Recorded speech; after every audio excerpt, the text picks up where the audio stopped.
Hey, Cannabruhz and Cannababes, you're stepping into the world of elevated conversations on the Cannabruhz Podcast. I'm your host, Jarrell, joined by the one and only dopest EA himself, Corey. And together, we're your guides through the highs and depths of the Cannaverse. Today, we're diving into a dope discussion with Flow Gardens, the THC-A originators, and the kings of cultivation. Talking about everything from business to tree to life purpose. We're talking about Uber doubling down on moving into the cannabis delivery space. Watch out, weed maps. Is South by Southwest embracing psychedelics but not cannabis this year? I don't know. We got to get into it and so much more. So join your favorite two names looking to put you on game with difference-making strategies and positive financial guidance. Grab your favorite strain, open your notes app, and kick back for another episode of the Cannabruhz Podcast. Yep. Welcome to the show. Welcome to the show. Here to give you knowledge that you didn't know. Put you on some game. Now you got to give it to him. We don't stop. We don't stop. We don't. Hey, no, man, they gonna think we working with Can't Stop, Won't Stop. Oh, man. Dang, now you not said it. I mean, shout out to P. Diddy, man. Yeah, I said it, man. Huh? Yeah, I said it. I ain't got no affiliation. Just wanted to make that clear. What did he say? But forget all that, man. Welcome back to the Cannabruhz Podcast. Yo. Of course, I am your host, Jarrell. And I'm Corey. And we are the Cannabruhz Cannabruhz of the Cannabruhz media mentality. Sometime by day, you may know us as Harvest AF Financial Consultant. sir. Yeah, we do a little bit of that and a little bit of this. And we appreciate y'all for rocking with us one more time. Man, today's a fun day. You know, today is cool, man. It is officially tax season, baby. Tax season, baby. So appreciate y'all, all the people that have reached out, all of our loyal client base for tapping in with the Harvest AF team so that we can get you squared away. If you haven't already, make sure that you stay tuned because we got some really dope nuggets for you that would change your tax situation. Yep. Corey, how you feeling, bro? I am feeling good. You know, I've been grinding it out on the day job of Harvest AF Financial Consulting, putting that work in. But I'm having a good time, man. I'm having a good time interacting with people and running these ads, and it's hilarious. If y'all haven't seen, we just ran like a ad talking about Cat Williams and how Cat Williams is intertwined with taxes. Hey, yeah, figure it out, man. But just seeing the comments is hilarious. It's seeing people interact, and I'm loving the engagement that we're getting. So, yeah, man, I can't complain. I'm happy to be here. Yeah, for sure. So am I, man. It's been a eventful time, man. This little bug that's going around last week, man, I was down and out, bro. Like a couple days last week trying to take care of my sick kid. But, you know, we get it done, man, Superman style. Yep. You know, throw that cape on and we back outside, baby. So let's go ahead and get into it. Cannabruhz and Cannababes, we need you to show love. If you're vibing with our content on the Cannabruhz Podcast and the Cannabruhz Experience, it's time to make some noise. Hit that subscribe button, tap the like, and share the goodness with your crew. All right, we're building a movement here. Corey was just talking about a movement. We're building a movement right here, and we want you all in. Hey, I'm a movement by myself. Hey, but I'm a force when we're together. And let's not forget to spread the word on social media. Snap a screenshot, tag us, and let the world know where the real conversations are going down. Yeah, we see you, we appreciate you, and together, right? Movement by myself, right? Force when we're together. We're taking this to the next level. Let's make it happen, Cannabruhz Nation. We're about to take a quick breather, but don't go anywhere because we've got something special coming up. And you know we never disappoint. That's right, Corey. Stay tuned for a word from our incredible sponsor, the phenomenal Harvest AF Financial Consulting, where they say, we're with you from seed to success. Trust me, you won't want to miss this. Ever wondered why, despite careful financial planning, your tax bills seem higher than they should be? The key lies in strategic tax planning, an often overlooked aspect of financial management that can significantly reduce your tax liabilities. Many believe that their tax professionals are actively working to minimize their tax payments all year round. Unfortunately, the reality often centers around compliance, not savings. This changes now with our groundbreaking Seed to Success method. Did you know many taxpayers overpay due to incomplete or incorrect tax filings? Imagine discovering that you could have saved significantly by adjusting just a few entries on your tax returns. Every client, whether new or long-standing, deserves smart tax decisions. With Seed to Success, you'll explore options and make informed choices, potentially reducing your tax liabilities. Ready to elevate your tax planning? Join us now and unlock your financial potential. Ready? Welcome back, fam. Hope you enjoyed the little break. Now let's dive back into the Cannabruhz universe. We got some real talk and exciting discussions lined up for you. You know how we do it. Keeping it smooth. Keeping it swaggy. Absolutely. See, Millie. And speaking of smooth, big shout out to our amazing sponsors for keeping the vibes right and money in the business owner pockets. Yes, now, let's jump back in to this convo with this episode. That's so funny. Let's jump back in to the convo with this week's edition of Word on the Street. Yeah. And today for Word on the Street, man, I've really been keeping up with this story here. So Uber is doubling down on moving into the cannabis delivery space. Uber Weeds? Uber Weeds. Man, you know what the craziest thing is? When I first read this, and this was like 3 years ago, they were putting something out. So shout out to marijuanamoment.net for giving us this gem, dropping this nug on the people. We appreciate you. But yeah, 3 years ago when they first just kind of, wanted to put out their interest and let the world know that they are pro-canna, they were saying that they will absolutely explore marijuana deliveries when federal prohibition ends. That's straight from the CEO. You know what I'm saying? Straight from the horse's mouth, they say. Hey, man, we got to give a big up to Uber, man. Uber been rocking with cannabis for a long time. It's a long time. And they've been advocating on behalf of cannabis. Big facts. A lot of these other big companies aren't wanting to put their stamp on cannabis. They're kind of waiting in the back and in the gray, trying to see what is going to happen federally before they take these steps and come forward. But Uber was like, nah, bruh. We about that. Uber Eats and weed? Only makes sense. Look, it merges so well. Yeah. Now, let's not act like they ain't see. You know what I'm saying? Like, come on now. They funny with it. I'm like I ain't gonna slight Uber because they taking the right stance and everything by all means.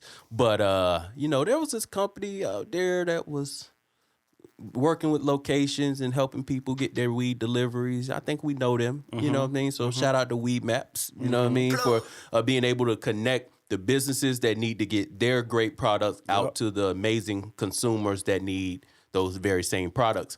It was something that stood out to me in the original article on Marijuana Moment when they first put out their interest 3 years ago. It said Uber is interested in, here's some quotes, the types of deliveries that a high percentage of consumers high percentage are going to want delivered fast into their home and are quite frequent.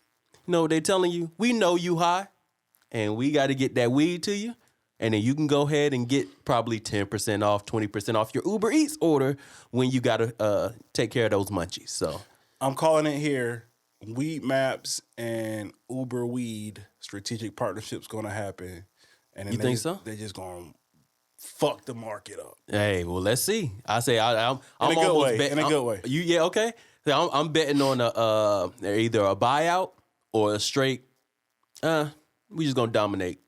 And there's no slight, like I said, at all the Weed Maps, bro.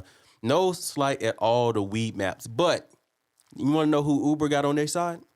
Who they got? Check this out. New article from marijuanamoment.net, big shout outs and salute, says that Uber is partnered with, Uber, Colorado governor, Amazon, PayPal, and other marijuana lobbying on not just legalization, but banking, rescheduling, and more. They said, look, we the movement. That was the double down. Boom. That was the double down. So they like, yo, you tripping. All right? We need to make sure that y'all got sufficient banking, because we've heard, somebody look, the CEO. Hey, who's the CEO of Uber? Do we know? I don't know, but that CEO clearly understands what's going on with the Safe Banking Act and now the Safer Banking Act. Yep. And how that's advanced through the Senate. I'm waiting for that safest banking act. The safest yet. That's when we're still trying to get this thing passed. Looks like the CEO is Dara. Ooh. All right, Dara. Ooh. We appreciate you, Dara. Ooh. Dara shows. Look, how about you? You give it a try. Here we go, baby. Hit it. Dara Kozrowski. Boom. I'm wrong. Don't worry about me. Look. Dara Kozrowski. Dara, first thing I want to do is apologize for butchering the hell out your name. We actually appreciate you and your stance that you're taking, all jokes aside, man. If Uber ever wants to get in bed with the Cannabruhz, bro, we pulling the blanket back for you. What did he say? How many times have we been out of town and had to order them Ubers, bro? Ain't even looking at how much you spend. Every time. You know what I'm saying? So shout out to Uber for taking that lift. You know what? Has Lyft? I ain't about to do that to nobody. But your turn. You got 24 hours to respond. All right. But no, man, they're into it, man. So this is really dope. I'm really just looking at a lot of the big companies that are like, yo, we are for this, to name a few. Got the American Bankers Association, American Bar Association, American Express. Come on, Cresco Labs. We know about that. And that's another Diddy pun in there. Curaleaf, saying Jazz Pharmaceuticals, Liberty Mutual. Mention, and of course, Normal. All the normals around there. Shout out to DFW Normal, by the way. And one more time, shout out to Uber.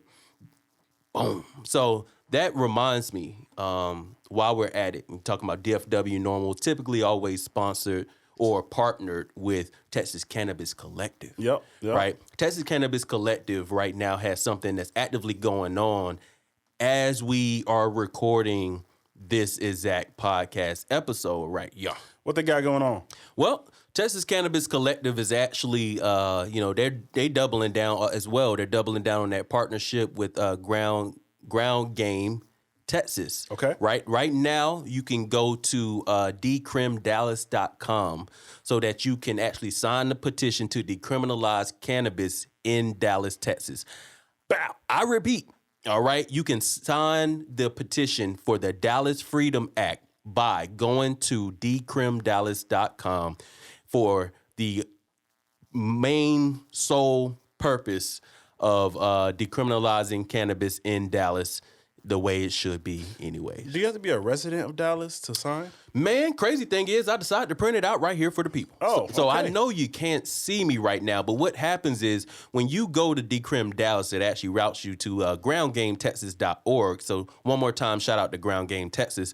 And what happens is they got 3 steps to show you how it works. Okay.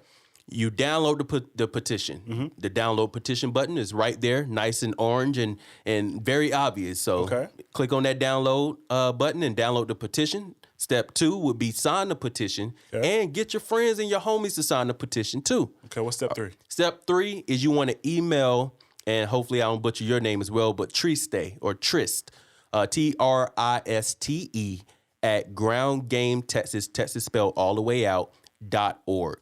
Or Denita, DENITA, at groundgametexas.org to get the petition notarized. That way you don't have to worry about that.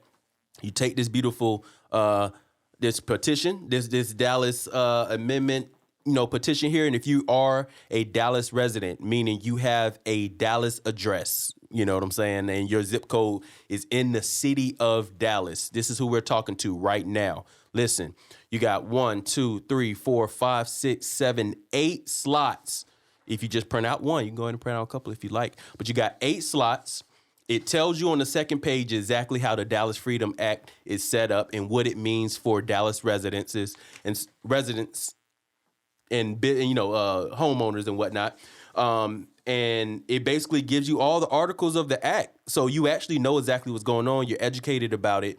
And we definitely, since we already have it printed out, going to go ahead and hang it up here in the studio. So that's what's popping. Get you and 7 of your friends to go to decrimdallas.com or groundgametexas.org to go ahead and sign the Dallas Freedom Act. All right. They need approximately 35,000 signatures so Dallas can adopt a city charter amendment that will decriminalize marijuana. So please help them reach their goal by signing the petition, of course, spreading the word. So we had to do our part, and this is the way that we spread the word. Y'all got all the love from the Cannabruhz and Ground Game Texas Cannabis Collective, and DFW Normal. Always big shout out to them. They get that Cannabruhz stamp of approval. Bow. Yep. On to our next topic here. We are talking about South by Southwest, all right? Yes, sir. South by Southwest, man, has been a topic of conversation internally with the Cannabruhz media, trying to figure out, what we need to get involved with at South by Southwest. So y'all be on the lookout. We might be out there. So in a couple months, man, y'all get ready. South by Southwest embracing psychedelics, but not cannabis. Wait a minute. It's like, Shaggy? You know what I mean? Like, wait a minute. So they aren't embracing cannabis is what the street's saying. I'm sorry, this is word on the street, right?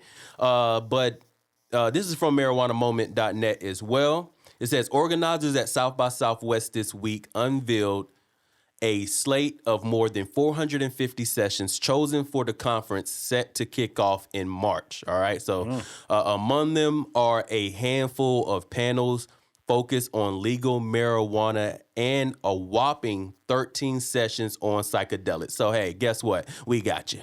All right. So now they are officially nixing the cannabis track. So Carter and I, we were talking about this earlier.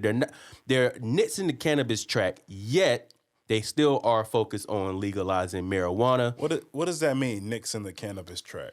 Well, so basically, I guess, let me read a little bit further down. But they basically, what they're advertising in the amount of areas, events, and is that how it's set up, Carter? Like it's like I wouldn't say booths. I would say they're actually like kind of like in the art world, you think of like installations or things like that really promote this initiative. Mm-hmm. Well, there were cannabis tracks before, and now they're leaning into psychedelics. And that's a cousin of cannabis, so ain't nobody too mad at that. You just don't like that initial headline there. So, well, it's easier to market psychedelics, in my opinion, than it is to market cannabis because there's not that social attachment, social stigma when it comes to psychedelics versus when it comes to cannabis. Right. Cannabis has the war on drugs. Cannabis has the that's predominant. The racism that's come with the word marijuana throughout the world, and all of that. So that stigma is hard to shake. Versus when you think of ecstasy or LSD, you don't get that primal anger or primal objection to it. You kind of think of like Woodstock and hippies and tripping balls and all that stuff. You don't think of reefer madness. You don't associate that with it. So that's true. Maybe that's. I'm pro psychedelics, pro cannabis because I think there's a big medicinal side to both. Right. That can help millions of people. Yeah. But yeah, I definitely think that psychedelics is an easier play versus marketing cannabis. Yeah, and regardless of how you see psychedelics and how you see marijuana and cannabis as a whole, it's important that you find your balance. So you understand your relationship with psychoactive plants. You just need to, understand that, everything has a balance. I've said it so many times on this podcast, but you can have too much water. You know what I'm saying? And so the balance is everything. And so the cool thing about it is they still will have a handful of opportunities for the marijuana businesses. So a handful of individual panels will nevertheless focus on opportunities for marijuana businesses and the advocacy for that. But in the meanwhile, they will also now include more sessions on MDMA, transformative psychedelics beyond MDMA, psychedelic training, entheogens, and people of color, the commercialization of psilocybin therapy, and open-ended psychedelic meetups, and more. I think that'd be dope, though. I mean, I think I'm gonna speak for the Black community. Talk about it. I think we're a community of trauma.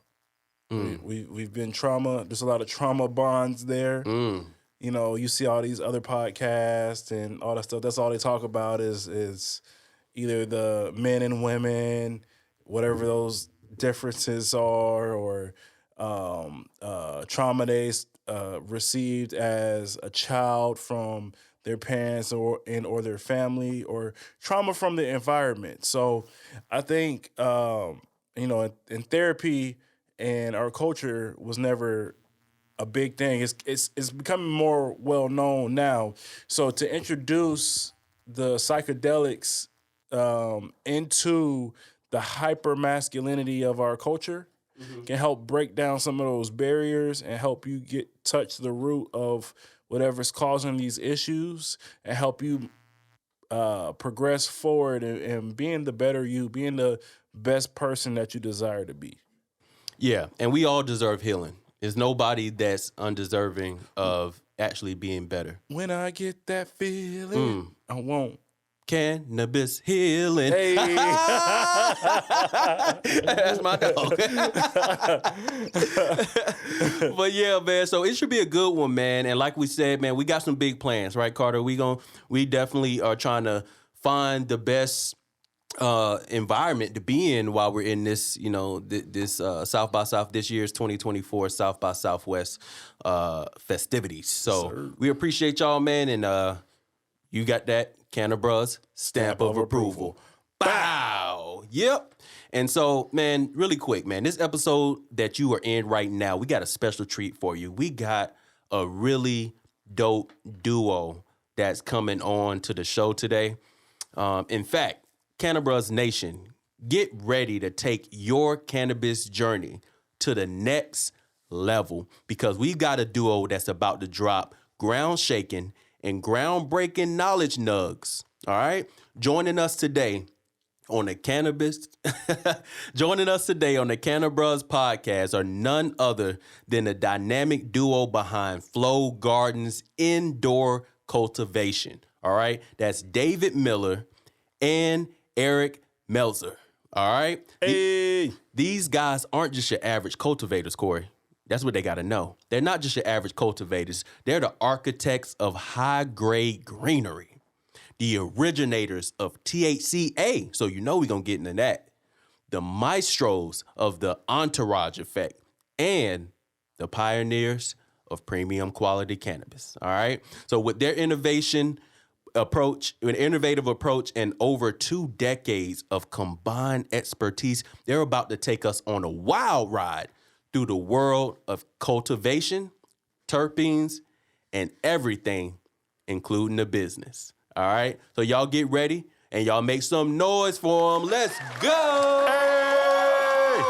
So look, picture this. Premium quality cannabis meets the cool vibes of Erich Maelzer's R&D cultivation magic and David's illustrious sales and operations mastery. I should say magistry for some reason, in East Tennessee. So let's kick off by discovering how Flow Gardens is bringing health, happiness, and a whole lot of swag to the cannabis scene. Guys, right off bat, what is it that you want the people to remember Flow Gardens for? I'd say I want to be remembered for, or not me, but I want them to remember Flow Gardens as one of the companies that paved the way for cannabis prohibition to be ended. I like that. David, what would you say? Would you agree with Erich's take, or what? Yeah, I would say that, and the how-to would be by merging the two, quote, sides of marijuana and hemp when they're essentially the same thing. So just eradicate that like false analogy that's out there. Yeah. And gentlemen, just for the audience, just in case they're not familiar, where are you guys from? And then what is the market like out there for you all? So we are based out of Knoxville, Tennessee. And as you know, or most people probably know, Tennessee is still an illegal state as far as marijuana goes. So we're in the hemp industry, and we've been navigating that now for the last 6 years. And then I know here in Texas, Delta-8 was legal, illegal, back and forth constantly. What's Tennessee like when it comes, or what's their stance when it comes to Delta-8? So last July, they actually approved a bill to make it a legitimate product by putting a 6% tax on it.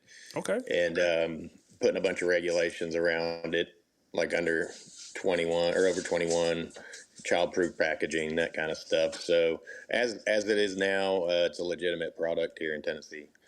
Okay. That has to feel pretty good, right? Yeah. Was there did you guys feel like a cultural change when that happened? Was it a big difference as far as the conversations that you're having when you're out at the bar or when you're picking up a pizza or something like that? Did people really talk about it, or was it just for the industry insiders type thing? Yeah, I think it was more just the insiders. The biggest thing we talked about was now, who do we collect tax from? We had to figure that out. It took a couple months to figure out, was it all the states or was it just Tennessee? So that was the one thing we were talking about. But no, it was just business as usual for us. Business as usual. What's your stance on Delta-8? Personally, I'm not a big fan of Delta-8. That's just my preference. I've tried it and didn't enjoy the effect. But I'm an old school head, so I like the real thing. Yeah, no, I feel that. I feel that. I remember when I first tried Delta-8, it felt like I just felt heavy, man. I felt heavy, and I thought I got a sunburn on my back because my back felt like static. I was like, yo. It hits really hard, and then for some reason it gave me a hangover the next day, which I wasn't a fan of. Yeah. That's that high, that high over effect I'm always talking about. Yeah, it's like a high over. It's like, man, something hit me. Like I got hit with a Mack truck last night. It is that feeling. That's for sure. I've seen it a little bit different when it comes to some of the different consumables. So when we talk about the seltzers or the drinks and the sodas and stuff like that we've had, some of them, some of the companies have the D8 and they have the D9 options. And the D8, it didn't give me what it gave me from trying to consume it via smokables and stuff. So, right. Yeah, so that's just something that I noticed, Yeah. I wanted to get your what's your thought on it, because I know some people are like, hell yeah, D8. That's the new wave. And then some people are just like, heck no, man, keep that stuff away from me, man. I want to stick to my regular hemp and or marijuana. Yeah, exactly. Yeah. No, absolutely. Yeah. And one thing that's been plaguing all of our conversations lately when we're moving about and we're going to the different local dispensaries and smoke shops and stuff in the DFW area in Texas, is the conversation around THC-A. There's a lot of people that have first it was a lot of good PR around it. People are just happy about this idea. Wait a minute. So it tests like this. And then when you light it up and, or heat it up or whatever, then it feels like this. Yeah. It was like, we finally broke the code, everybody. We finally broke. So that was the first initial thing. And then we started having some other type of conversations. And that was around, people's skepticism, around THC-A. And so it's like, I guess in this moment, we want to kind of give you like a backstage pass to like the ultimate cannabinoid concert, right? So, Flow Gardens, we need y'all to spill all the tea and help us educate the masses on THC-A's wellness benefits, and if you could talk about those, and if there's with some serious cannabis enlightenment. So you enlighten the people about THC-A from your perspective and your experience, and let them know what it's about. You want me to take this, David? Yeah, go for it, and I can jump on. Okay. So about 3 years ago, we were growing different plants, and I was growing this one plant called Banana Mac, and it turned out to be an anomaly. Banana Mac's bred by a breeder called Capulator out in LA, and it was a marijuana strain. And when I started smoking it, before I tested it, it felt good, but it didn't really get me blasted like it should. And tested the thing out, and it came out like 12% CBD and 5.5% THC-A, and that kind of was the light bulb for me. Because at the time, Delta 8 was really big, and I was like, if this Delta 8 gets me this high, then why the hell can't we sell THC-A? Because it's still legal under the Farm Bill, and so that was kind of the light bulb, and that's kind of where it started. And I mean, it's just for the benefits. It's the real thing. So it's plant medicine. It's way better than any of the synthetics that they're putting out. So it makes me happy to see like all the HHCs and the Delta 10s and all that stuff kind of went to the wayside as soon as everybody started learning about THC-A. So. Yeah, that's my viewpoint on it. Okay. Yeah. And yeah, that's true. We did right before, we were hearing a lot about like HHC and all that kind of stuff. And man, that synthetic stuff will really get you messed up, man. And I don't mean in a good way. I mean, some people that had some really some scary encounters, on the on the HHC and all that stuff. Yeah, I know. So on LinkedIn, LinkedIn is definitely interesting because you have the people that are like super pro cannabis, and then you have the people that are the experts and very skeptical and cynical when it comes to the plant. And so like when the topic of THC-A comes up. Hold on one second. Let me make sure I'm not is that better? On the topic of THC. Yeah, on the topic of THC, when that topic comes up, some people are like, yeah, it's the greatest thing ever. This is the game changer in the industry until, it's the step right before legalization because, it's that gray area now. And then you have some people like, no, man, that's synthetic. It's sprayed on terps on flower and all that. So what's your thought on that when people come across and they have such a strong stance specifically on like it being like sprayed on terps and stuff? Are you talking about THC-A or D8? THC-A. Yeah, as far as that goes, they're just uneducated. I mean, I'm sure there are people that grow shitty weed that spray terps on it. I mean, that's probably in the marijuana market as well. But THC as a whole is just the acid form of Delta 9 that grows in the plant. Like Delta 9, THC that gets you high doesn't grow in the plant. You might get a trace amount around harvest time, but it starts to convert as the plant dries over time, and then oxygen and then heat will convert it completely to Delta 9. Right. Okay. Man, you heard the man here, so man, y'all stop with all the cap, man. Yeah. A lot of people have been really saying like, oh man, that's what everybody is doing, and I'm like, that don't sound right, because like it's too many people stamping this right now, like too many people stamping THC-A. So you've heard it from a cannabis wizard himself, you know. Right. So that part is important, Oh, there we are. Okay. No, so you heard it from the man. Eric, we really appreciate that too for, enlightening the Cannabruhz, as we like to call them. That's the Cannabruhz audience, So Whose phone didn't get turned off? That's funny. The one that had to be on. The one that, right. Yeah. Hey, man, look, it's always business time. Right. And there might be somebody calling about business, but speaking about business, let's get down to business, all right? So I need some help from some veterans in the business game. You know, can you guys give us your top 3 behind-the-scenes business concerns for cannabis cultivators? Who would you guys say your top 3 concerns? For cannabis cultivators? Yeah, if you're running a cannabis cultivation, but as a business, you know, you're not just doing the growing, you're actually running a full business. In that I guess number 1 would be compliance. You know, making sure you cross all your T's, dot all your I's.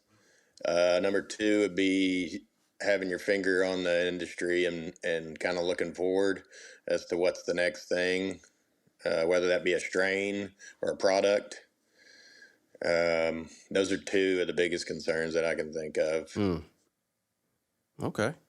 We got one more to add to anything that kind of just ticks you off, David, about like, hey, we always got to be concerned about this one thing. Like, this kills me either every day or every month. We're looking back in to see if this is correct. Any other concern that you would say running the business side, you know, of a cultivation in the cannabis sector? Yeah, I think this hits so many different areas, whether it's compliance, regulations, local, national, by state, is just politicians. That's obviously not in my control, but right. You know, the regulatory market changing as frequently as it is right now, it does not mesh well with trying to run and operate a business. Yeah. No, absolutely. And it's always about the dollar, like that that they're not concerned with. You know, it's like they haven't been concerned about cannabis an entire time. But then, you know, when they realize, okay, well, it's time to go make some good money and tax them high. You know, we can throw some high taxes on them now and it makes sense for the next election. Then let's go ahead and let's get interested in cannabis now. Yeah. You know? Yeah, I was definitely expecting to hear taxes.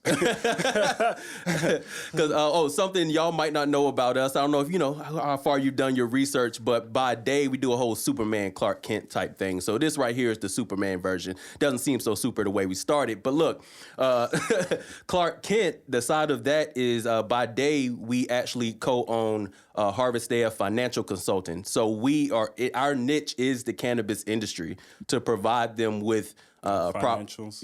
Financial services like taxes, tax planning, accounting, bookkeeping, all that stuff like that. That's right before this, I was in a meeting talking about tax planning, and it's like, all right, now let me take my ripped shirt off, throw the Cannabruhz on, and all right, let's and that Flow Garden snapback. Hey, that thing look fresh, boy. You got that in there. Yeah. You see that? You have to make sure that we roll that B-roll, roll the B-roll real quick with the sticker on it still, just so they know. That's authentic. Love it. Appreciate you guys for the care package too, man. Yeah, but man, I wanted to make sure everybody understood too. We're not just talking to the guys and just taking their word for it. They were like, no, we're really about it. So like, we're gonna send you a care package. They sent out the care package. It had even more cooler things than just keeping my hand warm while I'm drinking a cold bottle of water, but also, man, they had some great products in there as well. Yep. While we were talking about D9, some great D9 products and some pre-rolls and stuff. One was the mac and cheese. That was cool. So the names alone got me. I was like, yo, we got to light this thing up. Yeah. we had a whole watch party and we're like, all right, bust out the products. Yeah. So we thought that pairing Flow Gardens with the newest episode of the Cannabruhz Experience, our show that we have on Weed and Whiskey TV right now, was like the great way to experience that. Oh yeah. They were rocking with it too, guys. So just a heads up. There's a market in Texas where some people really rock with your product. Yep. So I don't know how you guys are doing business, here, but it's worth the expansion, I guess. That's just we love to hear it. Yeah. Yep. So when it comes to the product, and of course, as Jarrell just said, we got a chance to experience your product. But for those that are interested in experiencing your product, and as you begin to grow, How do you utilize your team to keep your product consistent, reliable, and as iconic as you've come to be? Honestly, it hadn't been easy, scaling this thing up and still keeping the quality was probably one of the hardest parts. But for example, our packaging room, the ladies in there probably hate me, but I keep it between 65 and 70 degrees year round. And, just like the drying room. So the packaging room pretty much replicates. It's got anywhere from 50 to 55% humidity year round. Okay. So by doing that, and then we pack orders to ship, so they're getting the product like it was cured out, not too dry, not too wet, as perfect as we can get it. Yeah. And they're never too upset with you, I guess, if they're sticking around. You got them some long tenured employees in there. Oh yeah, yeah. We've got an incredible team over at Flow for sure. Okay, I'm very proud of. They just have to wear jackets in the packaging room year round. That's it. Hey, at least you give them branded jackets, right? Right. And hoodies. There you go. So they get the merch too. So exactly. So good for them. No, that's something that we always talk about, though, is just like the importance of team. As everybody can probably see when Carter's comes in to fix technical issues and stuff like that. That's our producer. And we have, social media team and all this other kind of different stuff, even just on the media side to make sure that things run smoothly. So team is a very important part of business. Like, I don't know how you do it, without being, what's the character on Mortal Kombat that has like 6 hands? Goro? There you go. He got 4 hands, y'all. Don't beat him 4, up. 6. Yeah, whatever, man. I'm not a gamer. I'm too busy with the business, man. But yeah, no, we don't have enough hands to take care of all the concerns or the responsibilities and roles that come with owning a business. So I know you guys can definitely relate on that end. But what would you say, other than just building a team and keeping the temperature at the right level for high quality, what would be like a secret nug that you can drop for the business owners that's tuning into the Cannabruhz Podcast? David, what do you think?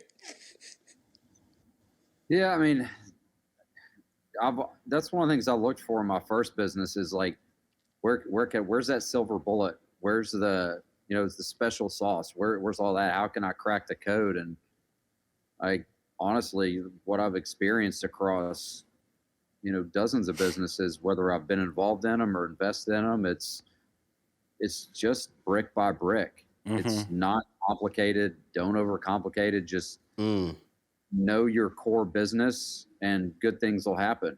Yeah. Can't get too out there with too many creative ideas. You're not going to be able to implement them all. And you can't be too structured and try and do things without some creativity. So just finding the balance in everything you do and do it brick by brick. Unless you're some kind of like Zuckerberg, Facebook, impeccable timing, then those exponential growth stories, they're fables. Yeah. So I mean, if the market calls for us to have, 1,000,000% growth, we're going to look like geniuses. But, if they change the regs tomorrow negatively, we may not look so great to other people looking at us, on from a P&L perspective. So just keep it simple, stupid. Do the KISS principle. Right. I say Kemple. Keep it simple, stupid. Keep it simple, stupid. And I've failed at that tons and tons of times, guys. That's why I'm saying it like that. We can tell. For real. Not that we can tell that you failed, but we can. Corey Millsap, everybody. Right.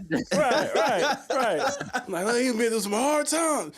No, we can tell that you're speaking from experience because there's a lot of people that are new to it's. When you get into any industry and you're excited, you want to just like explode and I got all these ideas. I want to do this. I want to do that.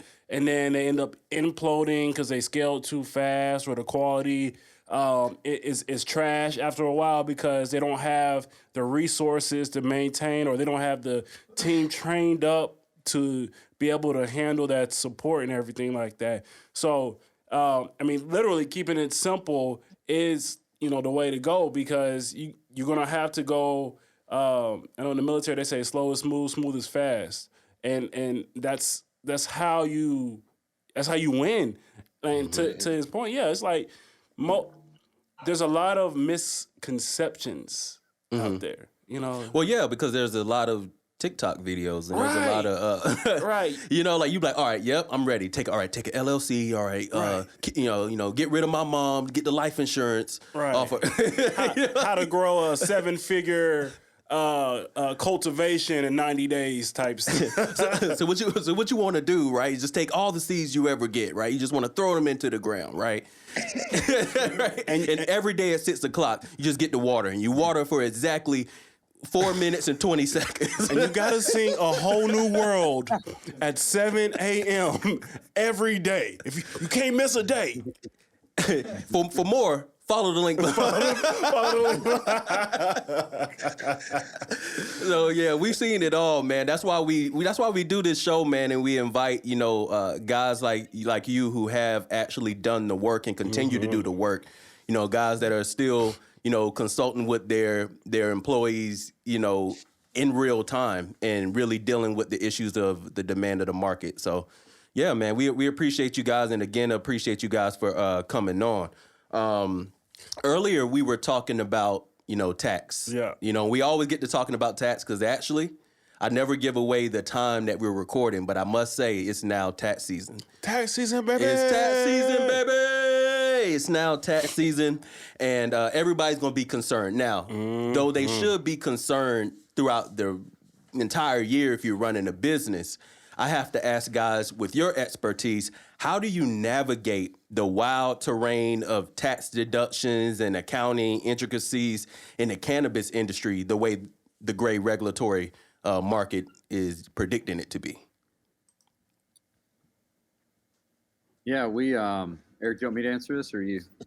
Yeah, this is all you do. That's how difficult it is there. Should have double checked. I mean, growing, you know, hemp, we 280E doesn't apply. Right. So that's right. That's a huge break for us there until politicians screw it up. But I mean, just little things that we're doing, making sure our, you know, assets are logged correctly for depreciation purposes. You know, we're doing R&D credits from a federal perspective. We're working on some, you know, other creative things as much as you can be creative with the tax code to make sure that we're maximizing our deductions and minimizing our revenue that we report. Yeah, absolutely. And inventory counts monthly and support, you know, make sure you provide that to your financial provider. All that kind of stuff is always good. I know one of the big things that always comes up when we deal with cultivations is waste management and trying to deal with the cost of that and make sure that that's not a big issue. Right. You know, so, I mean, you know, we've kind of heard a little bit of it all. I know with some of our clients, we find the best ways possible to actually, you know, make sure that they have the best savings, and our team, we're thankful for that team. Right. Yeah, we're definitely thankful for that team. Right. Curious. So, and I know Tennessee is similar to Texas, where it's like, you feel like you're probably gonna be like one of the last states to legalize. That's exactly how we feel. Yep. Are y'all looking to position yourself so whenever, because I'm not sure about the medicinal market. Do y'all have a medicinal market at all? No, not at all. Okay, so are you looking to position yourself so, let's say cannabis is rescheduled to, let's say a Schedule 3, right? Because that's big talk right now. Yeah, that's all over. That's all over the news and everything like that, right? Are you looking to position yourself to be able to capitalize on transitioning into the medical side, or what's your take on that? Yeah, definitely. But at the same time, we've built this business in the hemp industry, so I could see us somehow, if it got rescheduled, to maybe combine the two. That would be what I would really hope to do. But yeah, either way, we just still always do CBD products because that's what we believe in, and that's what we're all about. So that's a great answer. That's a great answer, because that's keeping it simple, stupid. It's like, look, I know all these changes are happening, But this is our wheelhouse right here. And I would imagine too for you guys that you see things in the news all the time, right? Like you guys on social media, you guys talk to people in just around in the community and stuff like that. There's always some kind of buzz about hearsay. What's going on? Hey, do you know they're legalizing cocaine next month? And you'd be like what? It's like all these crazy and you're like, where did you hear that? But the thing is, I tell my daughter all the time because she's 10 now, and she likes to, now she's starting to Google things, right? Like before it was just believe your parents, whatever your parents say, whatever, right? And now she's Googling stuff, and I'm like, be careful Googling, because I tell my 10-year-old, I'll tell to a grown adult, you can believe anything and back it up with at least 10 links on Google. You got to be careful. So I definitely rock with you guys. And like you said, the KISS method, right? As far as just stick to what you know.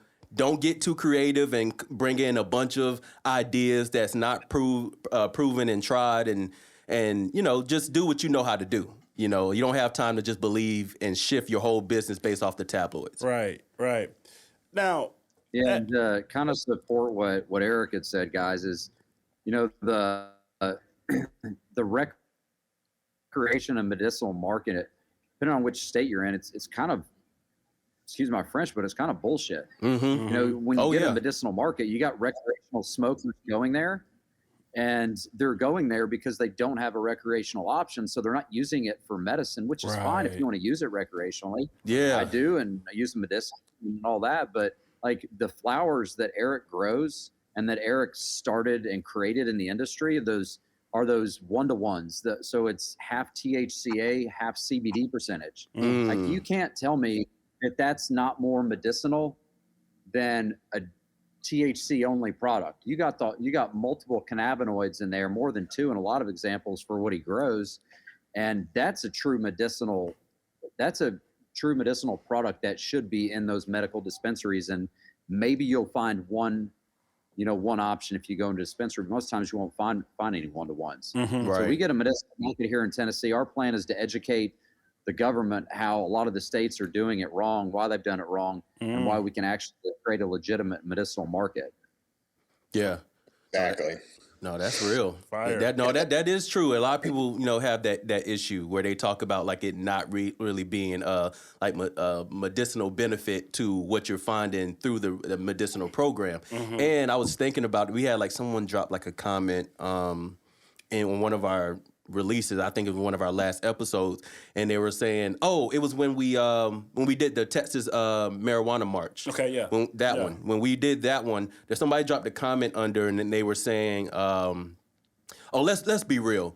We're not trying to smoke it for the medicinal purposes, and but that's just what it was. Texas rolled out this teacup thing, right? And Texas Compassionate Use Program. Right. And they rolled out the teacup, the program itself, to say that we aren't completely against cannabis. And to me, I think it's really just to kind of simmer the noise down, simmer the crowd a little bit while they drag their feet a little bit longer, and I think that sucks. But now the people that are trying to take advantage of it, they don't believe those people actually need it for medicinal benefits. And that's rough. But hey, it might be true. It's like on the other hand, it just might be true but that's what happens when you starve out an entire, like what's our population in Texas now? Like, like 5 countries. It's like you starving everybody, and everybody's tired of getting locked up on like some bullshit like charges, some nonviolent issues. Now, I know one thing that's going on right now in Texas that we talk about on this Word on the Street was Decrim Dallas. So like decrimdallas.com, they actually, Ground Game Texas is the name of the organization. They're paired with Texas Cannabis Collective. Okay. And they are actually collecting 20,000 signatures right now so they could decriminalize marijuana in Dallas.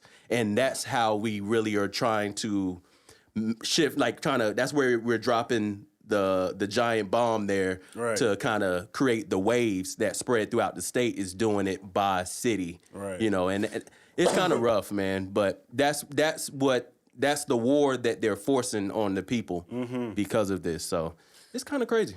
Yeah, they're just like, hey. I don't know if y'all know who James Loud is. It's one of the breeders that Erich uses a bunch of his cultivars and has crossed some of them. But somebody came on his podcast, I think it was last week, and I don't know how many years he'd been in jail, but he was put in solitary confinement for 75 days. Damn. Because he tested positive for cannabis while he was in prison. Hey, everybody smokes cannabis in prison. Like, what? They should make it mandatory. Yeah, don't you want them to not? You want these happy guys that's not walking around just stabbing each other up and everything. Like, hey man, that's wild. Hey, this man got high before he went into prison. and then they tested him 3 days later. 3 days later, and he popped hot. Oh hell no! No, that's crazy. That's wild. That's wild. Well, gentlemen, quick question. So, as business owners, we understand. I mean, you get in the flow of everything, the flow gardens of everything, and you're just focused on, okay, we need to improve this, the metrics, analytics, okay, this, and this. What do y'all do to have fun or to keep it fun for yourselves so that when you approach the next day or look forward, you have some type of aspiration to go towards? I mean, quite honestly, this isn't a job for me. It's my passion. I love it. So every day is like Christmas. Yeah. I'm constantly popping new seeds and looking for new plants, looking for golden eggs. And so when I'm pheno hunting, I'm so excited every single day to get up there and look at the plants because they change day by day. Yeah. So for me, that keeps it super interesting. It's never going to get old. I've done it 30 years, and I'm still like a little kid when I go in the grow rooms. And Erich, where does that passion come from? Because I know you don't just wake up with something like that. There's a lot of people that fake it. But where does yours actually come from? I don't really know. I just know that I've always taken a liking to it. Like when I guess the first time I ever grew a plant out, and this was a long time ago, and smoked it, got high, and I was like, wow. It was like a light bulb went out off of my head. I was like, I just did this for free. Grew this plant. And from there, I just never stopped. Like, I first started growing when I was 17 in my parents' crawl space until they busted me. And I just never stopped. I just kept growing. I've grown in attics, crawl spaces, basements. And they gave you 75 days, huh? Hey, Erich, tell them how you got busted, though. Oh, I would love to hear that. By my parents? From your mom. How you found out? Oh, my sister ratted me out. Oh. Where you drilled the hole. Oh, yeah, I drilled the hole behind the china hutch in the dining room. And my father thought it was my brother because he didn't think I was smart enough to do all that. Yeah, he did it. Yeah. Yeah, it's my brother. But yeah, I had like a brute trash can with aluminum foil lined in it and a fluorescent light. Had no clue what I was doing. I just know I liked it. And what do your parents say now? Like, what's from your family in general? Like, what do they think about you now and the success that you've become because of with the work that you've put in? They're definitely really proud. My mom actually works in the packaging room. And that's dope. Yeah, so, and then my sister works at our other facility, so she runs that. You put the family on. Definitely a family business, but yes, my mom couldn't be more proud. She'd tell you time and time again. That's dope, man. And it is dope. See, that's a real place where the passion for the flower actually comes from. David, where does your passion for what you guys do actually stem from? So I'm not as smart as Erich. It took me 20 years of doing something I didn't love to figure out this is what I need to do. So when I sold my business, I was like, I need to live a purpose-driven life. I've just been focused on making money and run a business that I was good at. So I just took a hard look at myself, and cannabis is where I went. So for me, it's just living a purpose-driven life. Like Erich said, every day you wake up and it's like Christmas in a sense. And it's not the everyday craze when you see new employees walk in and it's their first day, that kind of dies down a little bit because you do got to run a business. But, knowing this place is actually helping people's health and happiness is what does it for me. Yeah. Being a game changer. Yeah.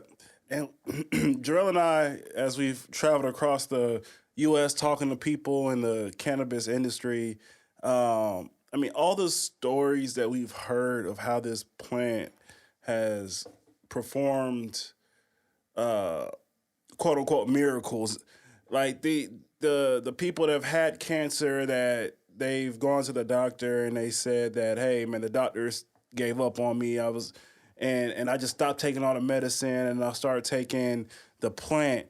And after, a certain amount of time, my ailments, I started getting better, or, I was cancer free, and not saying that all cannabis is going to do that for everybody, but there are people that are out there that have these stories that just like, this is my personal testimony that the plant has saved my life. And so it's criminal to have this plant to be illegal where anybody most people can't get access to it. You're taking away an option. Yeah. But you're giving out all these opioids and so on and so forth. The plant is just amazing. Yeah. Yeah, for sure. And we couldn't get out of here without, giving you guys the floor to, let the people know about any game-changing things that you guys have on the agenda for 2024. We're at the start of the year. A lot of people have a lot of big plans, and I'm sure you guys have a lot on your docket that you might have been quiet about before, but we're going to see if we can peel back the veil a little bit. Yeah, of course. So something that not many people know that we're doing right now, I've been working on breeding seeds for the last couple of years, and we have a big seed line that we're going to introduce on our website in the next month or so. And then to tag along with that, we're also going to be selling genetic cuts of all of our different cultivars on the website as well. So if you like a certain genetic, we can sell you the plant to grow it yourself. So. Wow. That's big. Yeah, that's a big one. Yeah. You know what? For the non-science people out there, what is a genetic cut? A clone, like is a cutting. So it's just a branch off of a plant. So once it roots, it's just a genetic replica of that plant. Okay. Yeah. Yeah. That's real, man. That is big news though. And you mean, like, I guess you're saying direct to, B2C, B2B. What's the plan for that? B2C, yeah. That's awesome. Yeah, you'll be able to go on our website and order seeds or clones, and we'll ship them straight to your door. That's so dope. So the little Erics of the world, right? That are like, hey man, I'll do the 75 days. I don't care, bro. Like, let me get that. Let me go ahead and get that genetic, get that in there, and I'm about to get started on my journey so I can have my own flow gardens one day. Like that's major, man. So shout out to you for inspiring the next, maestro, the next wizard, all that kind of stuff. And where's that? Can you guys shout out your socials and your website where they can go check out and cop those genetics and everything? Of course, yeah. You go to our website is flowgardens.com, and our social. We've got a Facebook, Flow Gardens _420. And then our Instagram is Flow Gardens _420 2.0. Since we keep getting deleted, we have to keep adding things to it. Oh yeah, that's just part of the game. Well, yeah, man. Well, we just want to thank y'all, man. David and Eric, man. Y'all are trailblazing in what you guys do. We were so excited just to have this conversation with you guys, and appreciate you guys spreading that good energy. So it's definitely all Canna love from the Cannabruhz, from Texas to Tennessee. We appreciate you guys, man. If you ever need anything from us at all, hey, hit us up. Let's make sure that we do it like family so we can take the plant to the next level. Yes, sir. I love it. Thank you all for having us on here. Thanks, man. You guys enjoy the rest of your day, man, and best of luck in 2024 with the business.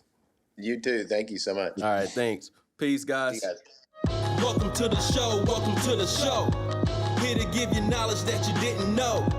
Put you on some game, now you got a buzz. You are now listening to Cannabruhz.